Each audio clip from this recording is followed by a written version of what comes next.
Cool. Yep. Ladies and gentlemen, welcome back to the Brick by Brick podcast. On this episode, we are featuring Peter. You can find him over at Twitter, over on Twitter at, what was it again? Rynchos. You want to spell it out real quick? Rynchos. All right, so Peter at Rynchos.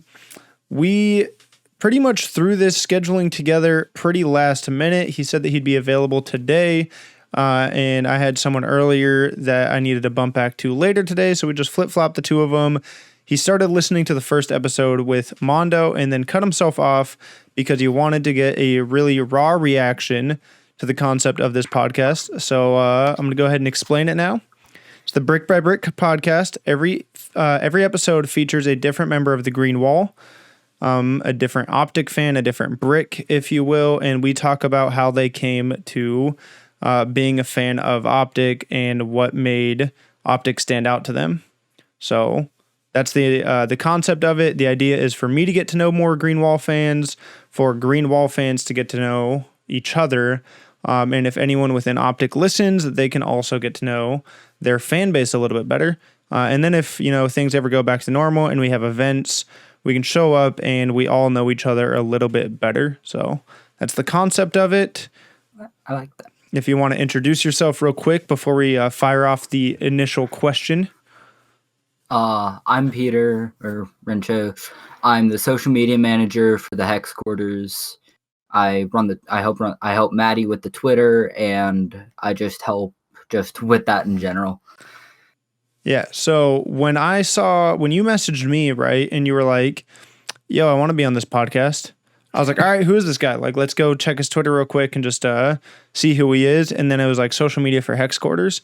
And I was like, oh shit, like really? So because I'm 15. Yeah. Well, it's like, okay, yeah, like you're 15, so there's that, like already kind of uncommon. Your personal profile isn't like massive, right? Like you don't have 10,000 followers, but like you are running the social media for the Heczquarters, which is super dope. And you're repping the Heczquarters merch right now, as am I. Just always by chance. Actually did the video call and I was like, oh, nice hoodie.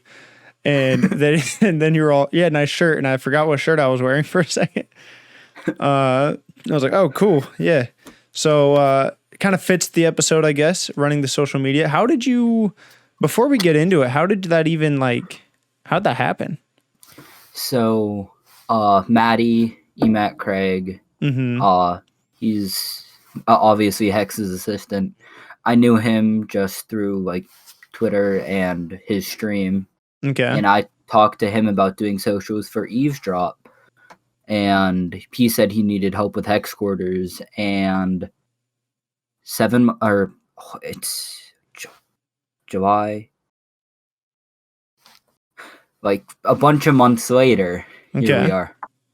So that was it? Like you just knew him, but did you know him before he started working for Hex? No. So you know him basically through his streams and then throughout the course of him coming on and working with Hex? Yeah, I met him through his stream, through Optic, and then I hung out in his stream. I'm a mod, and that was in last March I started hanging out in his streams and stuff. Never thought it would get here. Dude, that's so this will end up being episode 4. Okay. I do think that the podcast itself has a lot of potential. I really, really like the concept of it. Again, this is like my content baby, but I wasn't expecting to have, someone that runs the Heczquarters social media on here this soon. And there's a few other people and a few other opportunities. So I think it's good for listeners, anyone that is listening, if you're trying to get into this space and industry. There's a lot of different means to do it. You're 15 and you're kind of establishing yourself a little bit with the Heczquarters stuff already. And it really is about who you connect with and who you get to know, I feel like. I wouldn't say it like that because a lot of people take that advice and I don't really like networking. I just think The I people that think network, they just make fake relationships. I was gonna say I It's think just there's a have difference fun. between like, oh, go out and network and like actual real networking. I feel like real networking is like you actually build a relationship with these people. Yes. Like I do agree that a lot of people do fake networking and they just get to know a lot of people, but Mhm. like on a very surface level. Yeah. Versus, I mean, I don't know how long it took between you first hanging out in Maddie's streams to like becoming a mod and then this. Like, I'm sure that took a few months at least. Yeah. It was never the plan. Yeah. And I was just vibing. and that's the other That's thing all is I do. like, it's never part of the plan. I feel like all the things that happen are never according to plan. Yeah. All right, let's hit you with the intro question though. You've listened to the eavesdrop. You know the eavesdrop has the "Who are you today?" question. When I first thought of the concept of this podcast, I was like, okay, I like having a big intro question, and so mine is, what does Optic and the Green Wall mean to you? What makes them special? Why are you a fan? What does the organization and fan base mean to you? So I'm from Pittsburgh. I grew up a Steelers fan. So I've always liked that Hey, family. Like the Steelers have always felt like a family. Like the whole fans, like you go to our stadium, Heinz Field, you feel like every one of them is your brother. That's the feeling I got from Optic. Like you feel like every single one of the green wall, your family. mm-hmm. Like we're all just like no one's better than we're just family. That's what Optic means to me. It's just family. Gotcha. Well said. That's something that I figured out really early on as well. Been watching Optic for a long time now. And that's probably the single biggest factor that like made them different. And it's super cool because that's pretty much everyone's answer on this. Mm-hmm. And like, I don't even mind that it's the same answer because it just further reinforces like the family feeling that Optic has brought into the esports organization or not the organization, but the Industry. esports space and industry. Yeah. Like, super cool. Ooh, turn off the notifications from the phone. Rookie move. Yeah. I haven't had mine on since I got my phone. So Yeah, no, I never have them on. I literally had them on because I was messaging people this morning, and I was like, okay, I can't miss this. So I guess that kind of brings us to the next thing. We talked a little bit about who you are. Optic is family to you. When did you become an Optic fan? Like, when did you start watching them? Like, tell us your Optic story. So I started watching YouTube and stuff in, I'm going to say, second grade, Oh, which damn. for me was 2013. Wait But, a like, I minute. wasn't. Does that math add? Wait, oh, No, it doesn't. I'm not good at math. hold on. Wait a minute. So you're 15. So I'm you're a in freshman ninth. or a sophomore? I'm in ninth. I'm a freshman. Freshman. Okay. So second grade would be 7 years ago. That's good math. Let's Wait, go. 2013. Yeah. Damn. It's just putting, so I'm turning 25 this month. It's putting into perspective for me. I started watching Optic in 2010. And the first event I went to was MLG Anaheim 2013. Oh, no. Like, you were in second grade. That's crazy. That wasn't when I started watching Optic, though. Well, yeah, no, that's just Or when you started watching like YouTube and stuff, you said. not I watched Optic, but I wasn't like as dedicated as a fan I am now. Mm-hmm. I watched some episodes of The Hunting. Dude, Like, yes. That I was watching all the Minecraft. That series is what got me into Minecraft. I was not a Minecraft player before Syndicate's Hunting Optic. I was I watched like Stampy and stuff, like the like first, second grader stuff. And then I got into Halo and then COD. Okay. Just both right about at the same time. So what Halo would that be? Halo? I don't know. I'm not a big Halo fan. Like, I mean, I am now, but like I didn't grow up on it. So I don't know when the games came out. I'm not sure which game it was, but Halo 4 was the first one I played. Okay. Like I would go over to my friend's house and we played the entire campaign, the co-op, just all the way I've through. never played a Halo campaign. that was the only one I ever played. Yeah, and I mean, you hear legendary stories, like they're held on a pedestal for a lot of people. Yeah, I've never played Halo 2, or I've played Halo 2 a few times. Yeah, but not. I've played like their multiplayers and stuff, just like at friend's house or like now with Master Chief Collection. But I'm not a Halo guy, really. So then you played Halo, you played Call of Duty. Yeah. My first COD that I ever played was Ghosts. Okay. We rented it. Do you know what Redbox is? Yeah. My dad rented it from that, and I played Ghost with my dad.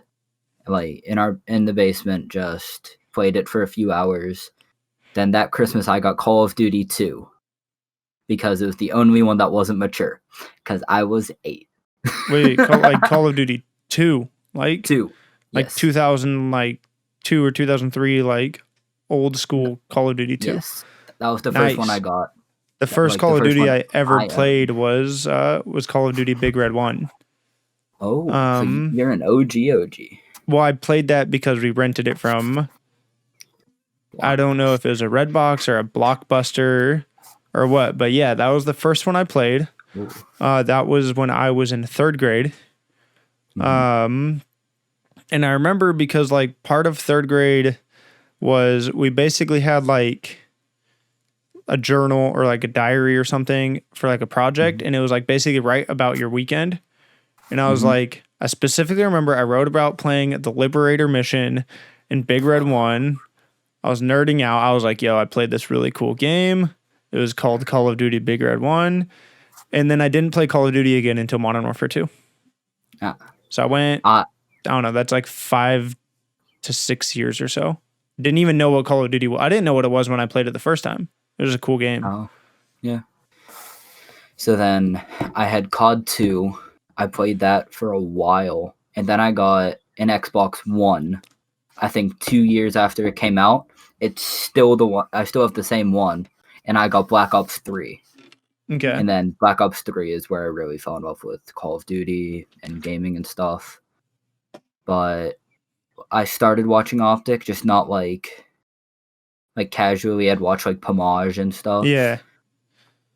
But so then after Black Ops 3, I got into Fortnite, which got me into competitive gaming in general. Yeah, just kind of esports in general.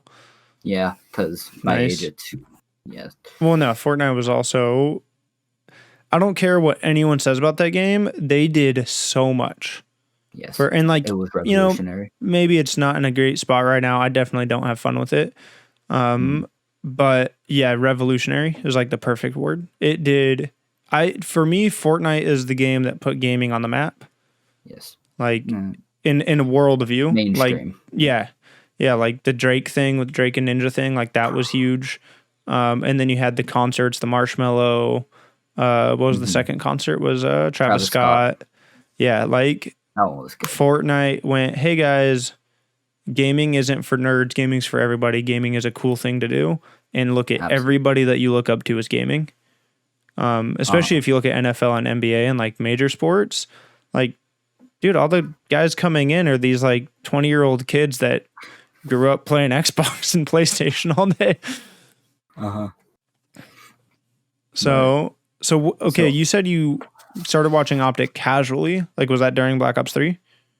Not during the time of Black Ops 3. Like, I played Black Ops 3 a few years later. Like, I think I played it during IW in World War II. Okay. And that's when I kind of started watching. Like, so then in Fortnite, I tried starting esports club at my school. I got ego chowed by COVID. So everything, like, none of the teachers wanted to help, and then COVID hit, and then we couldn't do anything. It's a good way of putting it. Yeah, ego chowed by COVID. Damn COVID at it again, snaking, dude. Got ego chowed off the heady. And then through doing that and like learning more about esports, guys doing projects on it and trying to like show the teachers to get a sponsor. Yeah, I found Nadeshot. Okay. In 2019, I found Nadeshot led me to 100 Thieves, Optic. I got into like all that stuff, like So Black so Ops before 4. all of this, you were watching Optic and maybe some other videos pretty casually for like a year or two, Yeah, like and then once a week or you something, maybe once a month. started. Did you? And you said even like when you watched Minecraft hunting, like that was pretty casual. Like you weren't super invested in it.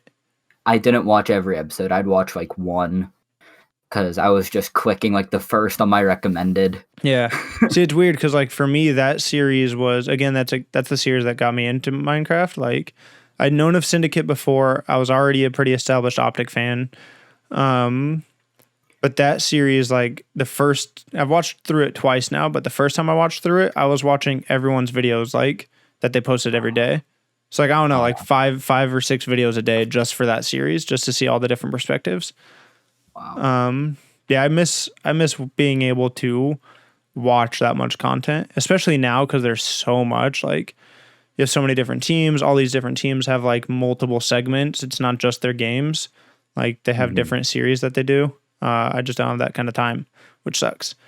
But so again, you're casually watching Optic for maybe a year or two, and then you start doing the research with Fortnite and an esports club, and like from there is when you find Nade Shot, 100 Thieves, Optic. I found Nade Shot and then 100 Thieves. Like those Naturally. were, yeah.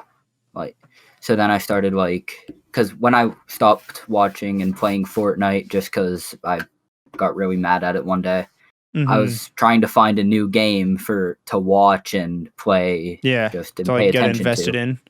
I found Black Ops 4 and just fell in love with it immediately. Asked my friend to game share it to me, and then just played League Play nonstop. And the first event that I ever watched like fully was London, CWL London 2019. Good event, dude. The London events are always good.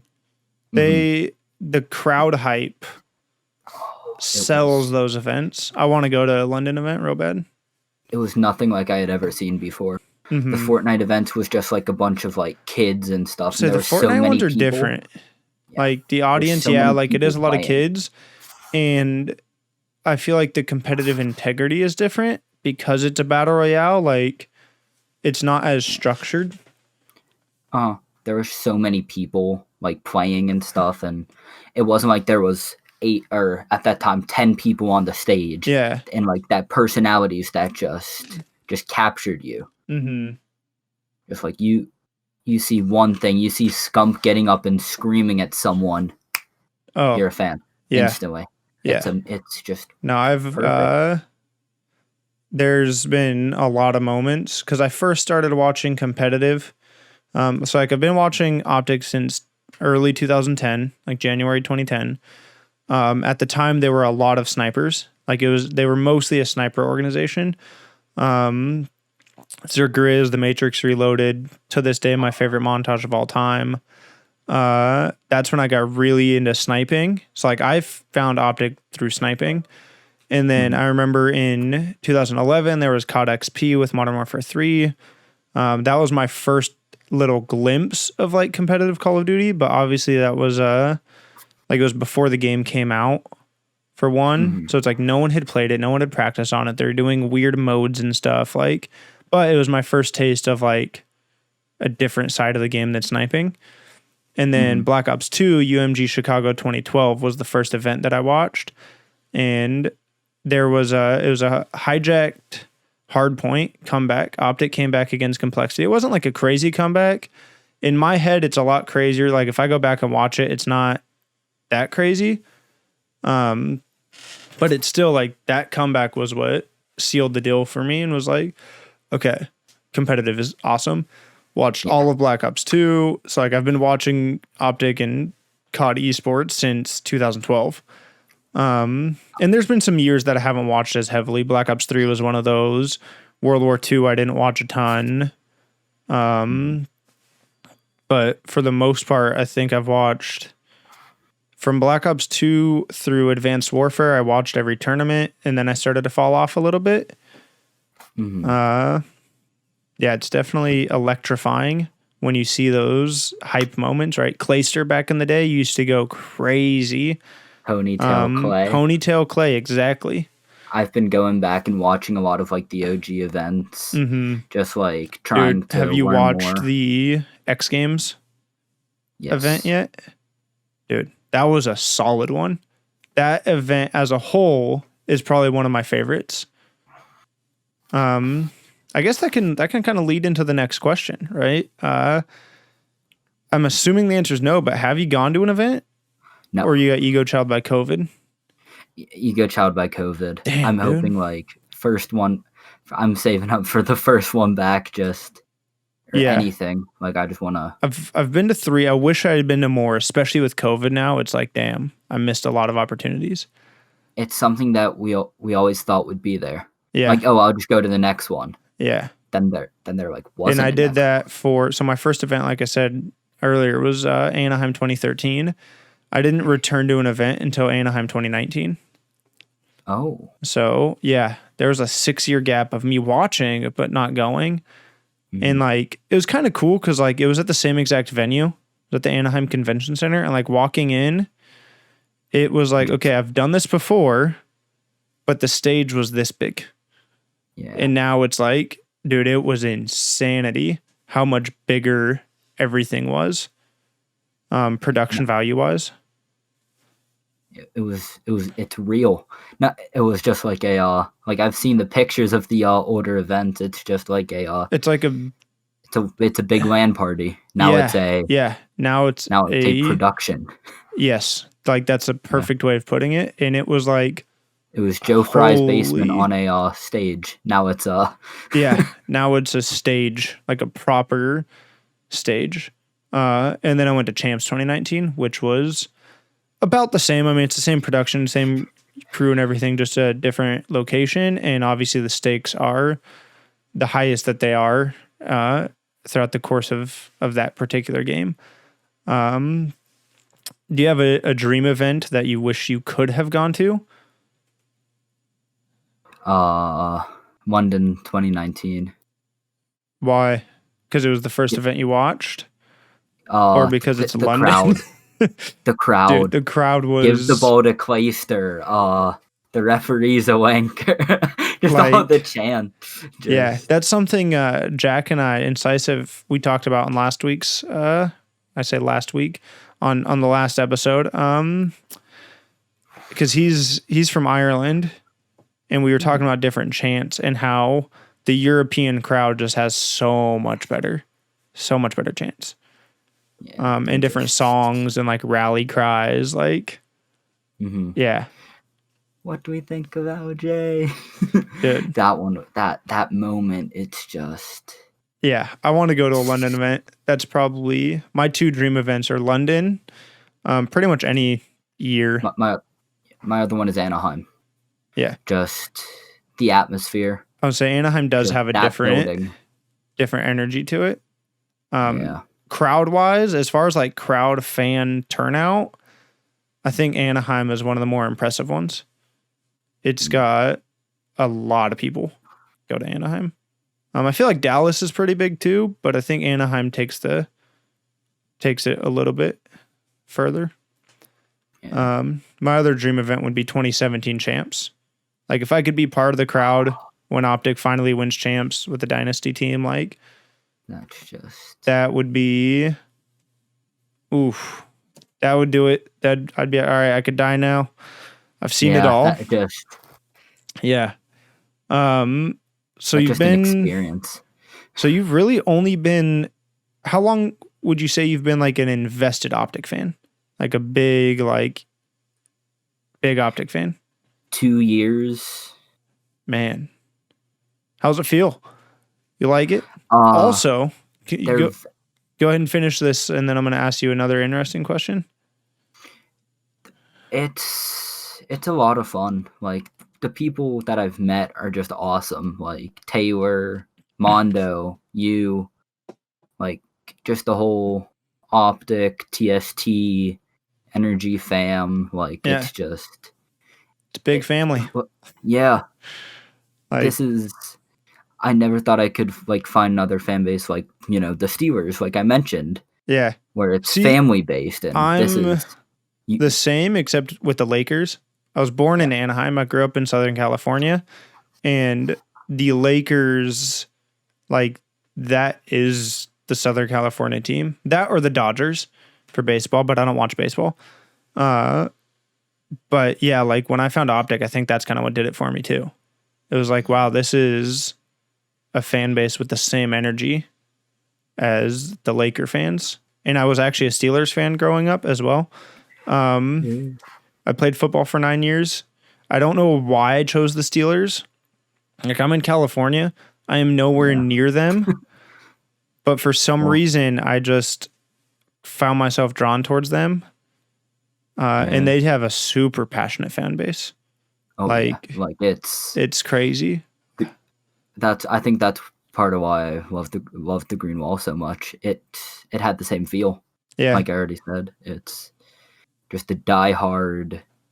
This is what we are. Yeah. Like, together we stand together. Like it runs, green runs in my veins, Yeah. Like it, and there's not a lot of teams that have that.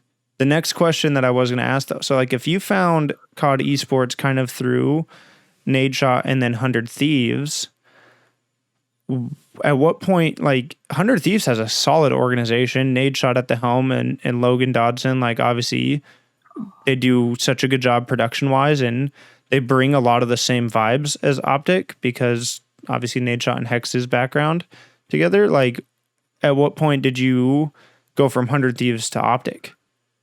At like during Black Ops 4, I was rooting for them both. I was watching a lot of 0 to 100. Mm-hmm.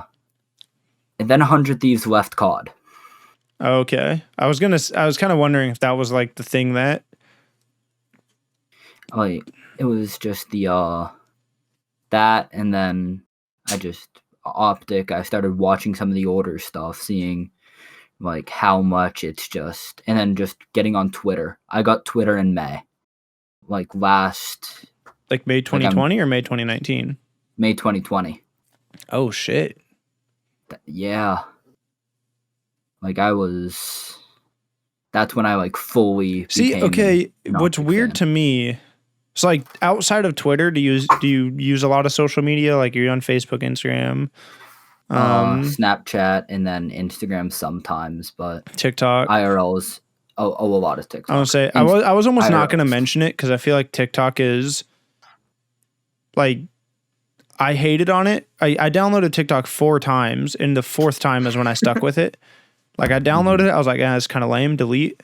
Download it again, it's kind of lame, delete. Did that 4 times. The 4th time, I finally like, I don't know if my For You page just got curated the right way or what, but like, it's addicting. So I was almost gonna just like not mention it because I figured like, there's no way you're not on TikTok. It's too good of a platform.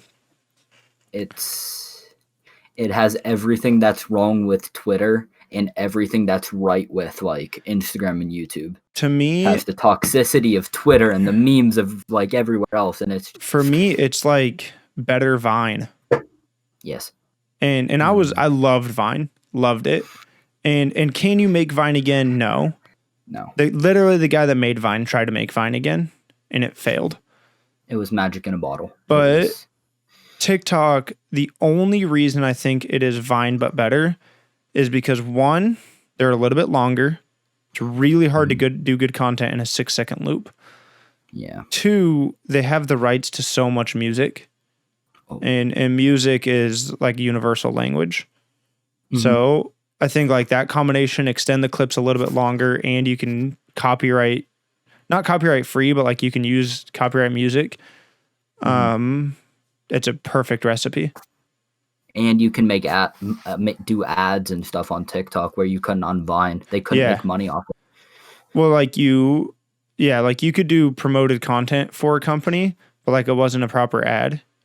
Yeah. Now there's like literal ads. Yeah. See, it's weird. So for me, I love Twitter. Twitter is my all-time favorite social media platform. And I don't count YouTube because I feel like it's different. Like it's not really like a social media platform, it's a video platform. But Twitter for me, And like, dude, I meet so many people and they're like, they either don't have Twitter, they don't understand a Twitter, they don't know why I like it so much. And I'm like, one, there's nothing to understand. It's a conversation platform. It's just people talking. Yeah. Two, it's super toxic. Yeah. But like, I think a big part of it is gaming, specifically Call of Duty. Like, people in Call of Duty, everyone's on Twitter. Like, that's where you see the roasts, the jokes. Like, that's where you see it all. It's like the one-stop shop for all things Call of Duty outside of the actual streams and videos. Yeah. And like, so many people use, I mean, not so much Facebook now, but 10 years ago, Facebook was like huge. Instagram was, I mean, Instagram's still huge. I'm just not the biggest Instagram fan. Instagram kind of fell off. I feel like Facebook it buying changed. them, it changed to, like, it's not bad. It's just, there's no reason to go on there. Yeah. Snapchat, I feel like kind of fell off. Kind of made a weird comeback though. Yeah, I just use Snapchat to talk to people. Snapchat's basically like my all I use group it for. messaging thing. Yeah. But It's like just communication for me. But at this anytime I point. meet someone that actually has and uses Twitter, they also think it's like, it's up there. It's one of their favorite. And like, granted, most of them are gamers. And I think there's definitely a difference between just like your everyday Joe and then a gamer. Like, Twitter is much, much different for gamers. I see myself as above the average person. Are you looking at your stats for how much you use Twitter? No. Or are you just going just based your on? quote. Yeah. Just like, there's a big difference between normal people and gamers. We live in a society. Yes. We have an entire, and it all exists on Twitter. Twitter is our ecosystem. We live in a society. I just have TweetDeck open like 24/7 on my other monitor. Gotcha. I have a love-hate relationship with Twitter. Like, sometimes it's like too toxic. It's yeah. Yeah. I've uninstalled this app. Really? I think 10 times. I don't think I ever have. I think I downloaded it and it was there to stay. It was rent free since day one. I take a lot of weekends off Twitter. Like, I don't think I've ever taken.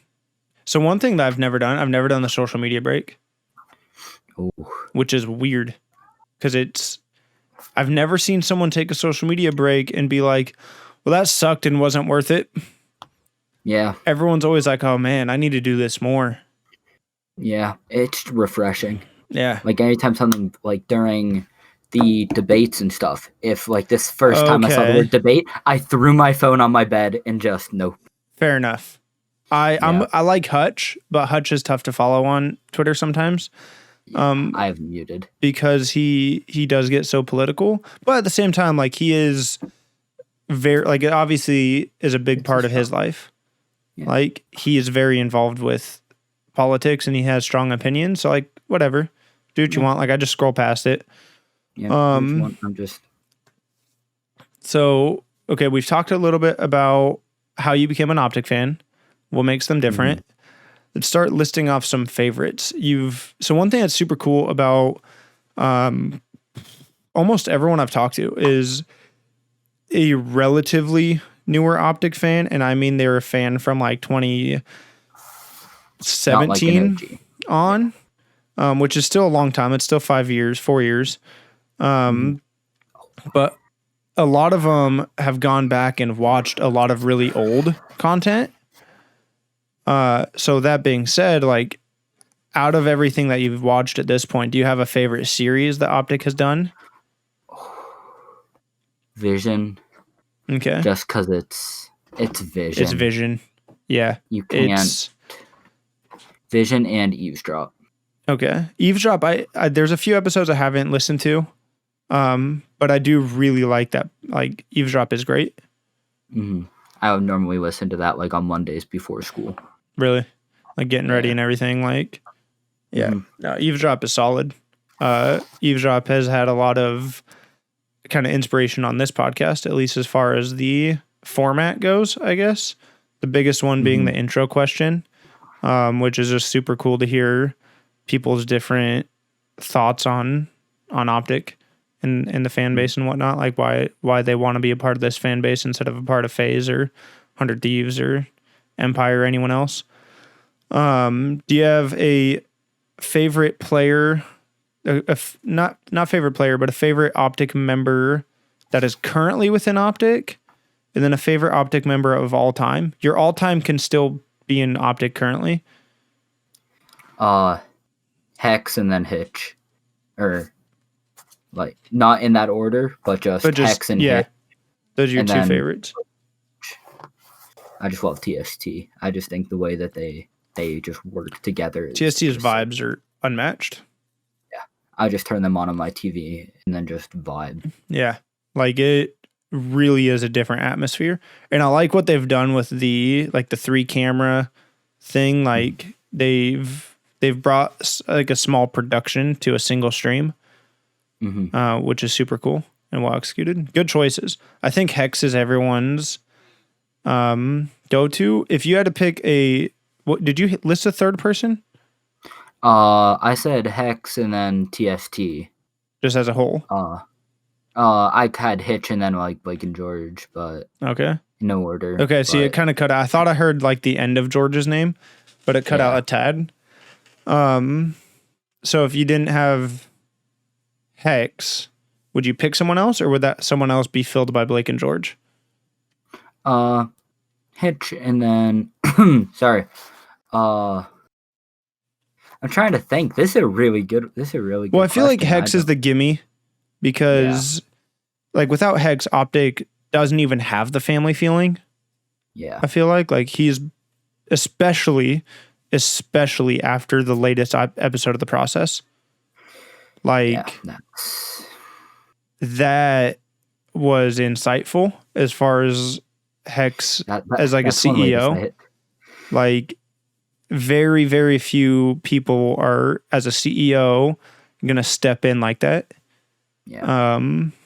That was one hell of an episode to say the least. Yeah. Like eye-opening. Especially I think it was really hard to see Hitch in that episode.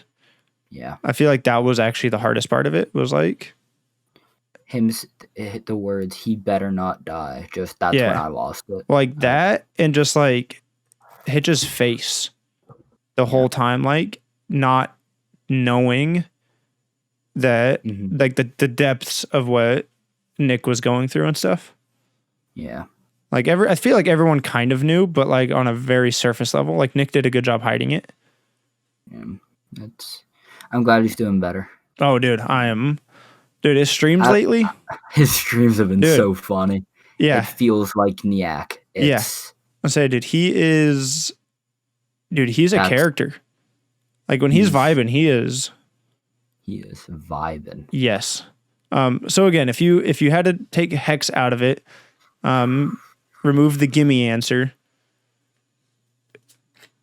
Favorite current or all time? Hitch. Probably Maniac. All right. Or Pam. Okay. Good. I haven't heard Pam yet. Maniac. Jack said Maniac last time. That one caught me off guard. I just didn't expect, because he's also a newer Optic fan.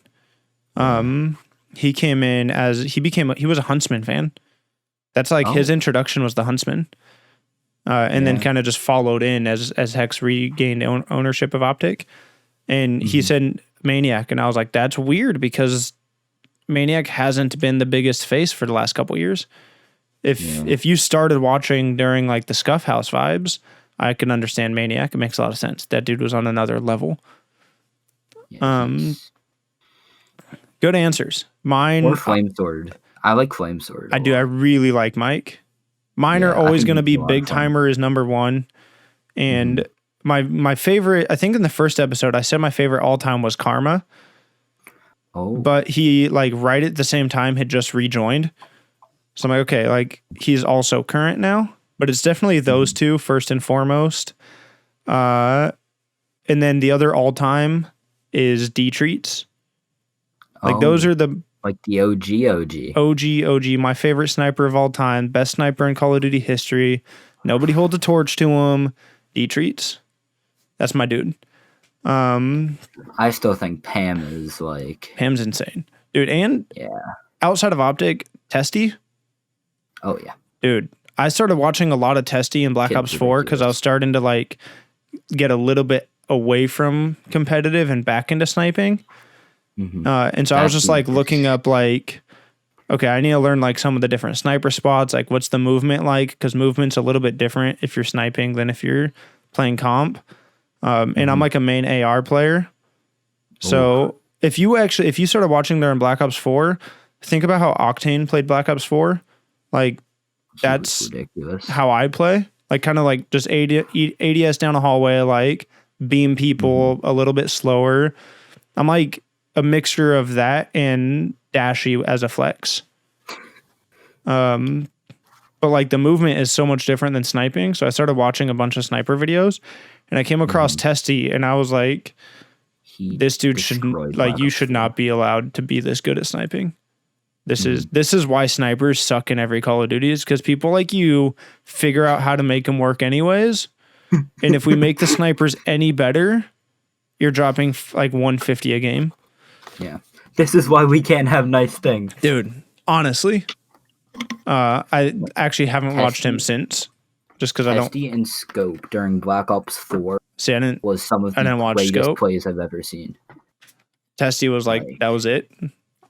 Yeah. Like I didn't know who he was. I literally just looked up like Black Ops 4 snipers. And Testy was like, I mean, obviously he killed it in that game. So he was front page. Yeah. But then Black Ops 4, I think, is the game that I fell in love with COD during Black Ops 4. It was a good game. Like, it's way overhated. Like, okay, so if you at launch, I didn't play at launch. I started playing in February.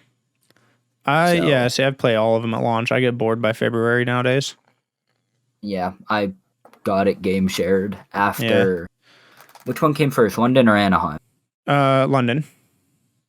Oh wait, no, Anaheim. Anaheim's in June. Games.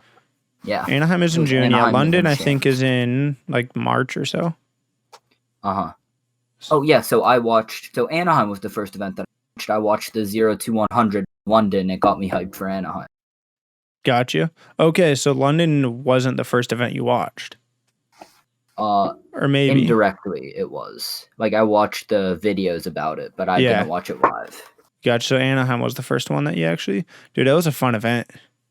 So the Anaheim event actually no, we'll just go into this now. This is usually a question I have a little bit later, like as things start to wrap up, but we'll just get into it now. If you could be, this is going to be weird because you're kind of already doing things. If you could be an Optic in any way, shape, or form, whether it's a pro player, a content creator, a behind-the-scenes guy like Hitch or Roger or Maddie, what would you do and why? Like I said, it's going to be kind of weird because like you're already running social media for Heczquarters, so like you're kind of doing it. Social media, just social media marketing, like that type of stuff with Optic. Yeah. Just in like that's what I can do. That's my strong suit. And you like doing it, I'm assuming? Yeah. I love it. Yeah. Yeah. Just I'm very busy with school. Yeah. Well, yeah, for sure. I mean, and unfortunately you will be for the next few years. Yeah. But the good thing is like you're already doing stuff now. Like if I think back to, right, like 2010 was my freshman year. Got into Call of Duty, started watching Optic, wanted to make videos, got a Dazzle capture card. I have videos on YouTube dating back to 2010. So I think my first video is 11 years old. Wow. Yeah, it's on a different channel. One thing, I actually tweeted this the other day. One thing that I think about pretty commonly or pretty frequently is if I just stuck with that one channel and just put out videos somewhat consistently, not even once a week, like every other week or like once a month for 11 years, there is 0% chance that I don't have a decent following. Even if my content was mediocre, just because of like, I don't know, if you think of like viewership and creators and like the ratio of creators to viewers, Mhm. Like over the last 11 years, there's 0% chance that I don't have a good following and good fan base. Mhm. But instead, I didn't like that channel. So instead of changing the name, I just made a new one.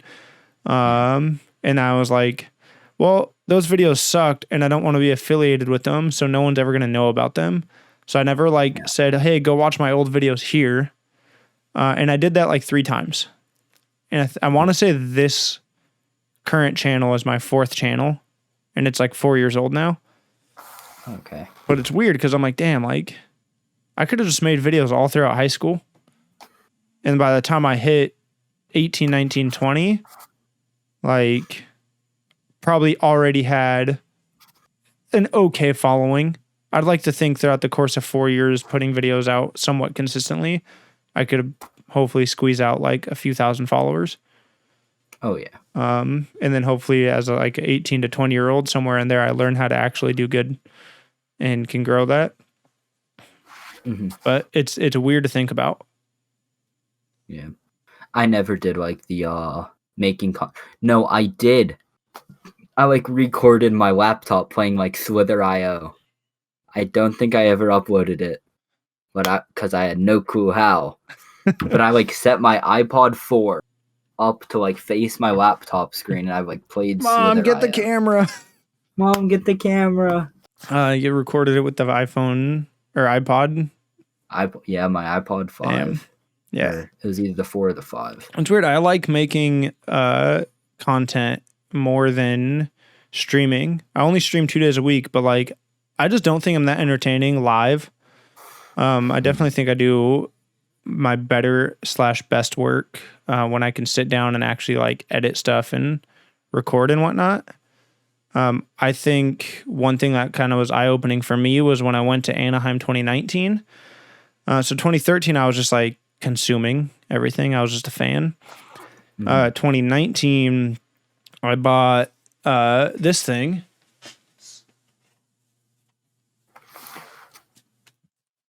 I bought the Smooth Q or the Xeon Smooth Q, Smooth 4. I don't remember. I think it's the Smooth 4.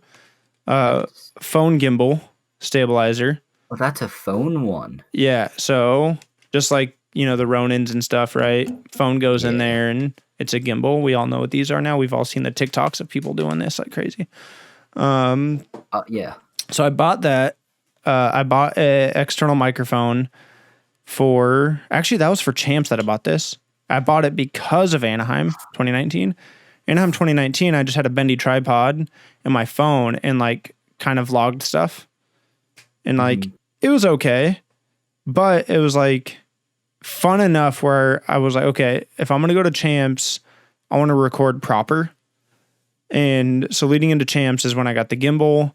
I got an external microphone. Like it was a goofy looking setup. Everyone has their DSLR or their mirrorless camera with the freaking $1,500 lens and like 6 consoles, 3 monitors. Everyone's got their whole rig, right? And like walking around like I'm going around with my iPhone 7 Plus at the time. This was my 7 Plus, which is also right over here. With like a selfie stick. With basically a selfie stick with a fat microphone attached to it. This microphone. Okay, wait a minute. My headset cable got caught.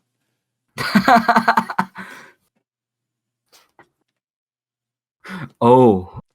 So I had this microphone at the time attached to, I don't even know how I had it attached. I remember like I have, it's basically something that clips onto the side of this gimbal. It's designed for this gimbal that allows you to basically have like a cold shoe mount that I attached that mic to. And like Champs was the first time that I felt like a behind the scenes guy. Like I was in the crowd, but like anytime there was a hype moment, I'd dip off to the side to like capture the crowd reaction.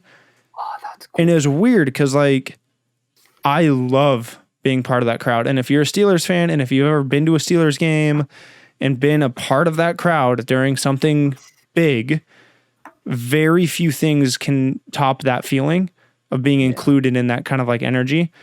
But like here I am purposefully stepping away from that to capture it on camera. which was super cool. Like by day 2, people started recognizing me as like the guy with the goofy ass phone selfie stick camera setup. And like the only one there that didn't have a proper camera. Like if you didn't have a proper camera, you just weren't recording anything. Yeah. And like I'm running around with my phone. It was super weird, but I was like, okay, I want to go to another event. Like from that event, my goals were get a camera, go to another event, and like basically try and be a behind the scenes guy and just see how I like it. And then COVID ego childed me off the heady. Yeah. We got this. We got a microphone. I have everything I need. I just don't have an event to go to. Yeah. Good news. The event that I go back to will hopefully be an optic opener event. And it will be, I had tickets to go to the Huntsman opener. Mm-hmm. COVID just destroyed that. Yeah. But now we're going to have a proper optic opening event at some point. I really hope that the first event back is either in Anaheim or it's in Chicago. It's in Chicago. I would prefer Anaheim because I like warm weather. Yes. I wouldn't mind Chicago because Chicago really is the home of optic at this point. Yeah.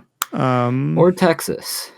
I am hopefully going to Frisco in a month or two to scout maybe moving there in a year or two. Mostly because it's becoming kind of like an esports hub of sorts. There's obviously a lot of teams there, obviously optics there, but overall, like it's becoming an esports hub. Mm-hmm. It feels like it's esports, and now with SpaceX going 3 hours away, it's going to be it's going to have a boom. Yeah, it's Frisco's. I think it'll be super cool. I want to go out there first though, and just see if, like, I might visit it and be like, yo, I hate this. It's too humid or something. Yeah, can't live here. But that's the plan. I'm hoping to go when the world opens back up because Heck said in a vlog they're planning on doing a meetup, in the Heczquarters. Yeah, I'm hoping I can go and like help out and stuff. Dude, that would be, if you have any potential way of like just getting me in, that'd be great. Obviously, chances of that are like zero. Of getting me in. But if things ever happen, that would be super cool. Dude, it would be so dope to just go hang out at the Heczquarters for a day. Like one thing I really like about the Heczquarters is like all these orgs have these state-of-the-art facilities for their players to practice and play in. So funny. And like, dude, the Heczquarters is like, it's so chill. It's just an office. It's just an office with like the highest vibes. The Cash App compound's pretty dope. It's awesome. But like, we get the same thing out of it and didn't spend 30 million. Yeah. And the vibes are different. It's like, I feel like the Heczquarters is what 368 Studio was supposed to be from Casey Neistat in New York. Yeah. I don't know if you're familiar with that. Mm-hmm. But I feel like that's what he wanted it to be, like this place that people can just come hang out and create content. And Hex did that, but he kept it more internal. Like, yeah, you can come here and create content if you're an optic or in the space. Like, I'm sure if Hastro ever wants to swing by, if Rambo ever wants to swing by, like the door is open. Mm-hmm. But for the most part, it's for optic. Yeah. Wasn't 368 Studio just like it was basically an internet cafe? Like a glorified internet cafe. Yeah, I remember that one. Yeah. They like brought people in. They brought a bunch of paper and like what Casey wanted it to be was super cool. It just never became that. Mm-hmm. Another person, just random thought here, that I think could have an awesome version of this would be Marquez Brownlee, MKBHD. Yeah. Dude, like if him and like Linus and like iJustine or something, like if they all got together and got like a tech creative hub in a singular building, that would be badass. Dude, I'd get behind that so fast. That would be so good. They'd make so much money. The other one that's super cool, this year I've started watching, end of last year and this year, I've started watching a lot of Harris Heller, Alpha Gaming. Oh, yeah. His little Senpai HQ that he's building out, I think is going to be super cool. I think it's going to be like an even smaller, more niche scale version of Heczquarters. Yeah.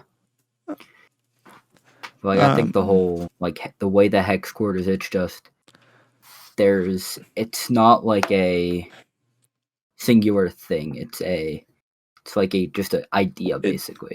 It's literally like, what do they call it?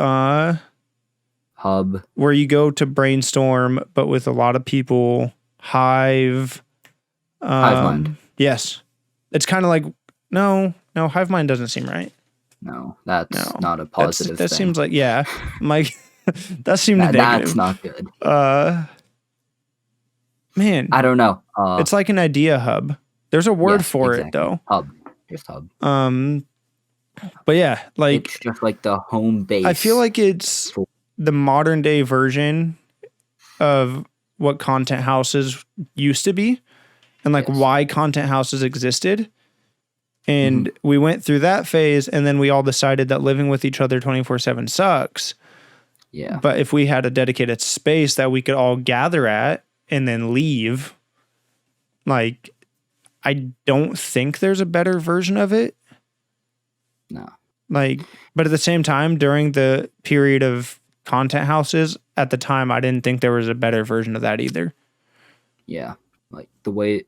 I feel like this is a completely biased opinion. I think the Heczquarters is the best, like, hub. Like, it's better than the other ones just because of its, like, price. I don't know it, but it's not $30 million. I'm saying, it's... Well, did you watch the NRG Castle video?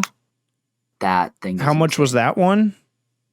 I'm not sure. It was a lot. But it was like, I want to say it was like 50 or something. Yeah, it was ridiculous, is what it was. Yeah. But continue. Like, so price. Sorry. Oh, wow. Temp is snaking. Sorry. I had that open on my second monitor. Yeah. I just look over and I just see temp just snaking like crazy. Yeah, that was insane. So Heczquarters, you think is the best version because one, price. Yes. Sure, it's expensive. It's not $30 million expensive. See, for me, it's that, and then it's laid back enough that it allows you to be creative. Like, you don't go in there and it's like a office cubicle where it's like, okay, I have to get work done. Yeah. It's like you go in there, you can come up with ideas, and then if you're a creative person, as soon as you have an idea, you want to move on it. It's what the Infinite HQ is supposed to be. Yes. Absolutely. Like, yeah. Like, he talked about that on the first eavesdrop with Hitch. Like, when they walked in and saw cubicles, they bought the Heczquarters, like, I think away. It was within a month. Yeah. Within the month, they bought the Heczquarters. Yeah, I remember listening to that. Yeah. Because they were like, no, we can't walk into cubicles every day. That will kill us. And, well... We're creatives. Kind of killed them. Yeah. That was so... So I'll ask another question. Get things a little bit back on track. If you can meet anyone in Optic, who would you want to meet? And I did change it last time. I furthered the question from meeting them to if you could hang out with them for a day. I'd want to like just meet Hex, and just talk to him. Okay. That's like I have him as like the Jay-Z of esports, like just the genius who does it himself as well. Like he does it behind the scenes and does it. Yeah.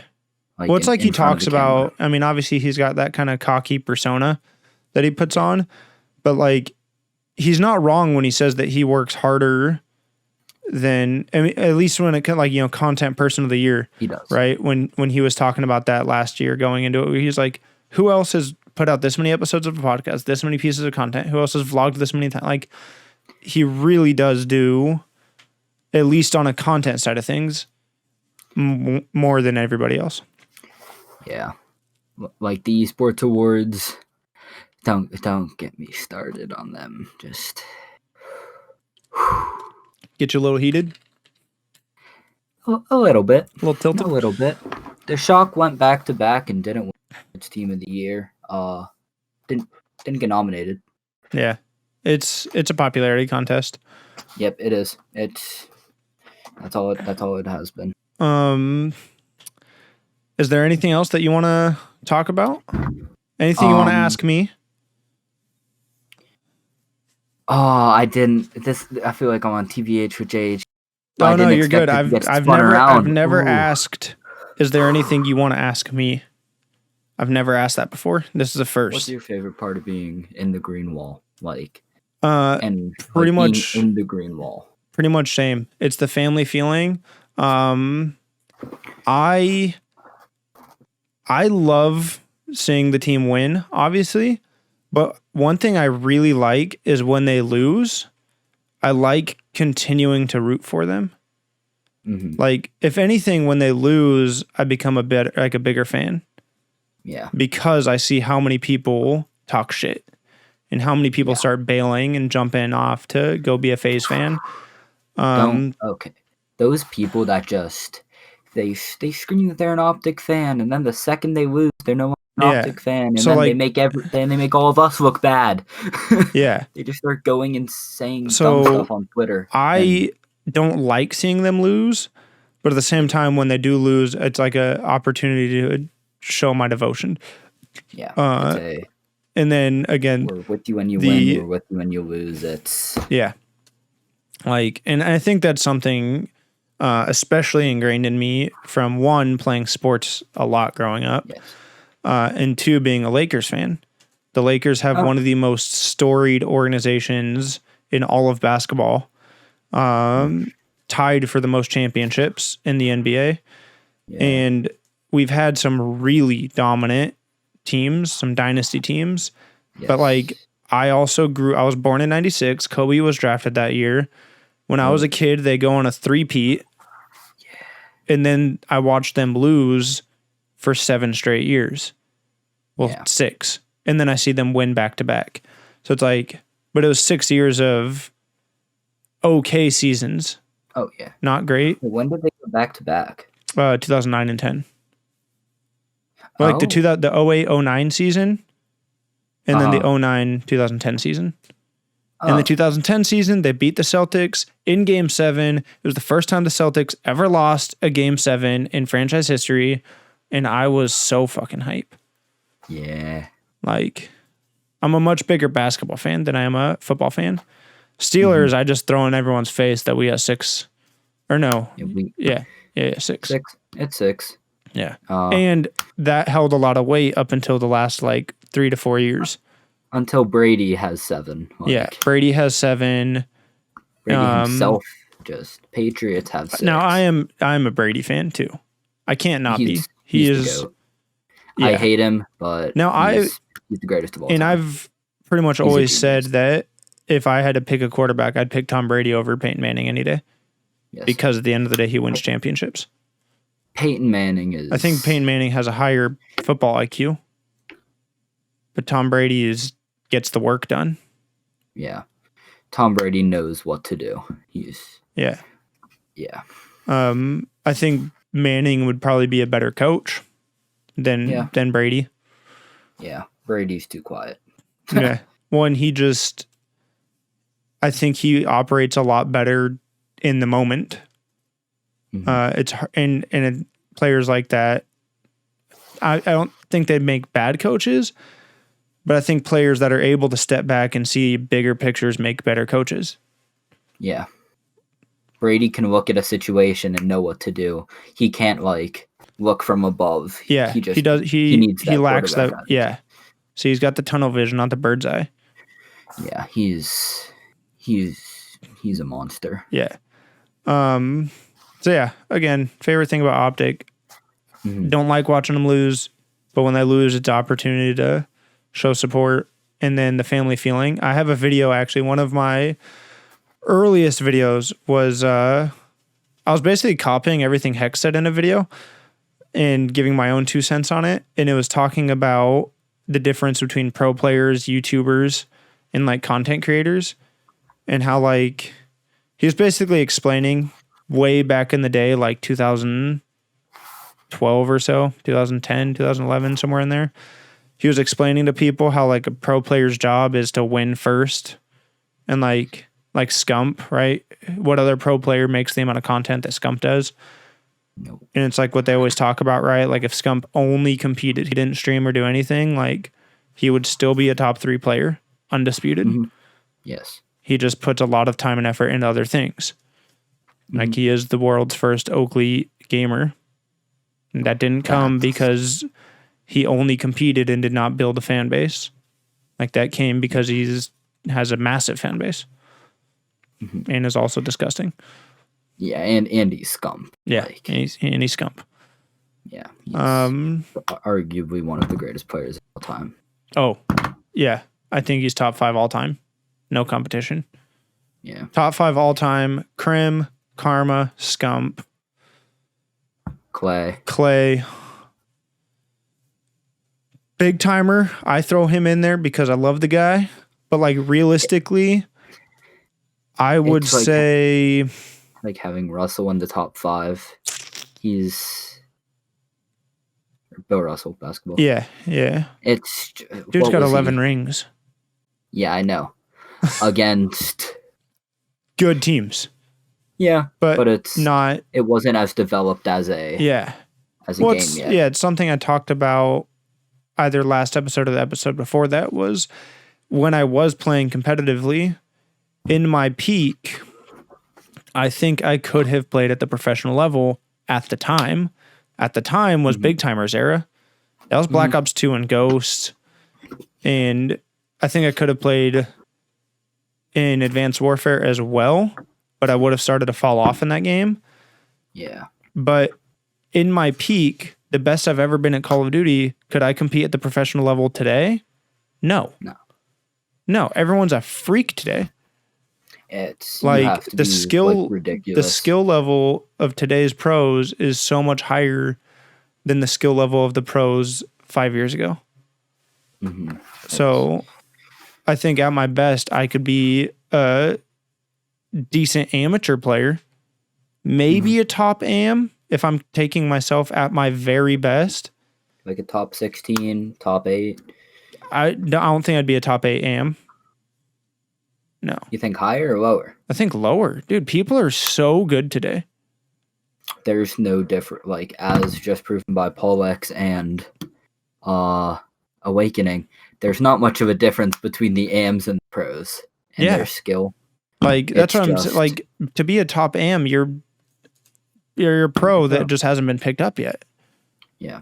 Like, but I think back in the day, I think in my peak, if I'm competing against, 2008 to 2014 or 15, if I'm competing against like those pros, Big Timer, Proofy, Rambo, Scump, Karma, like those guys, and back in the day, I think I could have been a pro player. I don't know if like, top 4, top 5, but I think I could have done it. Yeah. Now, no fucking chance. No shot. It's the same thing like basketball. Like, but also those teams, like they were really good for that time frame. Yeah, for the time. But the skill is nowhere near where it is today. Like LeBron would completely destroy Jordan, like in a one-on-one. I don't think so. At both their peaks. It's a different game. It takes more skill and like more crazy plays now. Like, I would take Jordan and Kobe in a one-on-one against LeBron because they are one-on-one players. Yeah. Like that's a little bit more in their court. Yeah. LeBron, I think, operates at his best when he does have a team.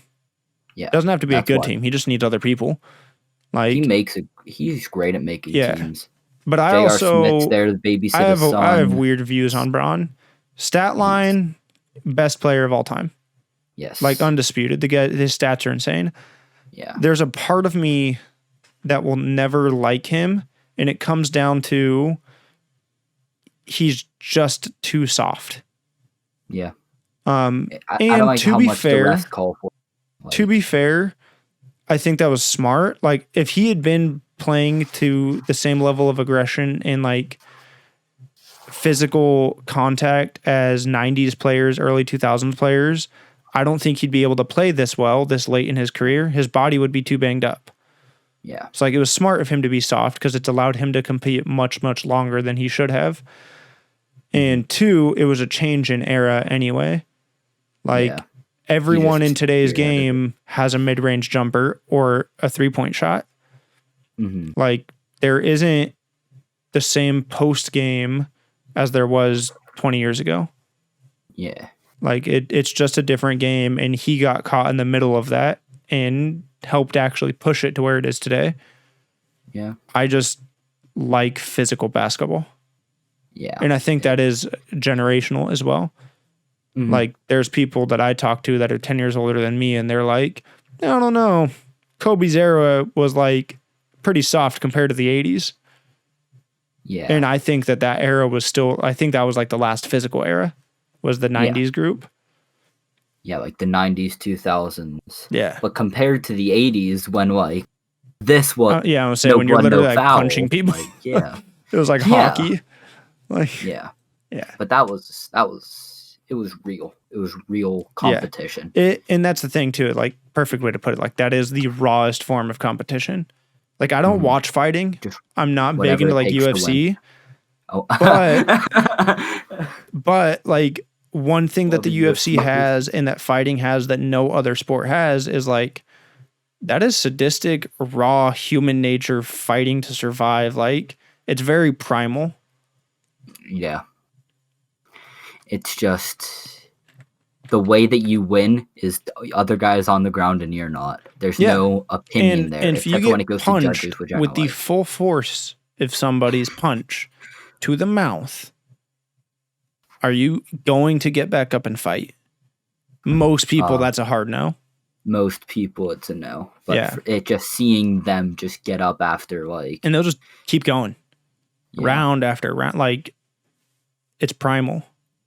Yeah. And to be fair, like, I mean, it's a little bit different because you're in a lot of gear, but like, man, that's how football was. I played football for 9 years, and it's like, dude, I'm not a big dude. I was getting rocked, but I'm like, all right, let's do it again. Next. Come on. See you on the next play, buddy. Just that adrenaline, just you can't feel anything until the next morning. Then you're not moving for a solid 10 hours. Yeah. No, I was twisted, and I was on some other shit. You were just cracked. I'm too low energy to do that. If we won, so our games were on Friday. Oh yeah. If we won, all-nighter. That was my ritual. Yep. All-nighter. And we won a lot. We went undefeated. We went 9-1 freshman and sophomore year. We lost our last game. Junior year was the last year I played. That year we did okay. Like, we still went to the playoffs. We still went actually all the way through the playoffs. Surprisingly, we had 15 active players by the time we hit playoffs. Like, wow. Yeah, it was a rough season, my junior year. Yeah. But yeah, I had a lot of energy in high school. Like, crackhead energy. I don't have that anymore. I feel like not a lot of people do. I have no reason to. I barely leave my house. Yeah. I feel like it's different too with COVID. Yeah. I wish I could skateboard. Skateboard culture is super cool. I grew up in it. Yeah. Like, I'm not like big into the culture around it. Just. Oh, see, I think that was a Southern California thing too. Yeah. Like, I have a half brother who's 13 years older than me.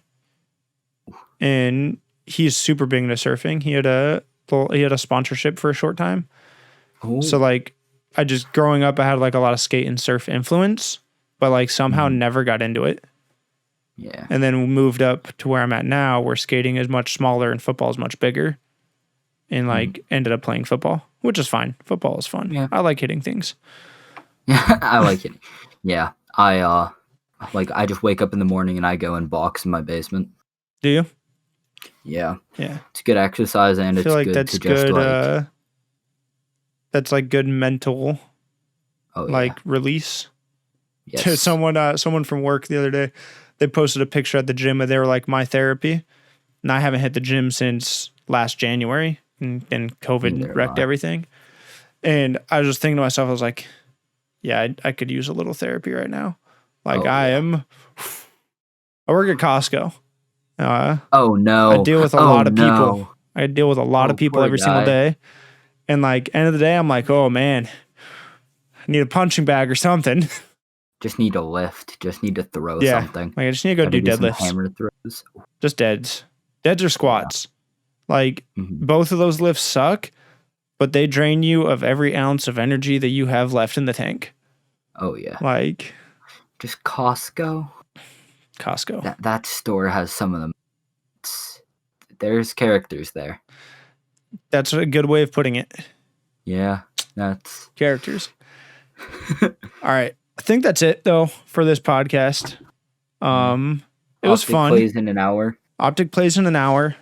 I've got to go walk my dogs. Thank you for coming on. Thanks for reaching out to me. Super cool. A lot of fun. If you ever at an event, hopefully I'm there. Dude, that's the goal. Like I can't wait until like I've done 50 of these things or 100 of these. And then like I go to an event and I just fucking know everybody. Oh yeah. That's the plan. Dude, it really is the plan. It's gonna be super cool. It'd be really cool if the event is in Dallas just because of how much of a hub it is becoming.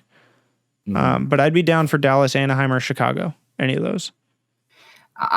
Anything. London, fuck it. I'll fly. Most likely it's next event is gonna be Dallas. Do you think so? Yeah. That's just like the most, but I'm not sure if we're gonna get one for the next season. Yeah. Like if we do, we're gonna get like just majors in person. Yeah. Well, we're not getting anything this season. I'd be fine with majors. I mean, like that's all we used to do for the most part. All the big events were always majors anyways. Yeah. Is there anything that you want to, give a shout out to anyone, shout yourself out? Where can people find you? I do like a hot ones type segment at the end. Yeah. Like basically this camera, and this camera, except for you, it's just the same camera. Follow at Heczquarters on Twitter, Instagram, on TikTok, follow at HexTV. And then don't be an idiot, please. Just don't do dumb stuff on Twitter. Don't do dumb stuff on Twitter. Don't get crazy with Adderall and Xannies. Go if you're thinking about it, go watch The Process with Maniac. It'll open your eyes for sure. Do you want people to follow you at all, or are you just gonna shout out the Heczquarters? Oh yeah. I have a Twitter at Rynchos, RYNCHOS. Yeah. That's it. All right, let's close it out. Let's hit them with the outro music. Anyone listening, I hope you guys have a great day. I'll see you on the next episode. I'm out.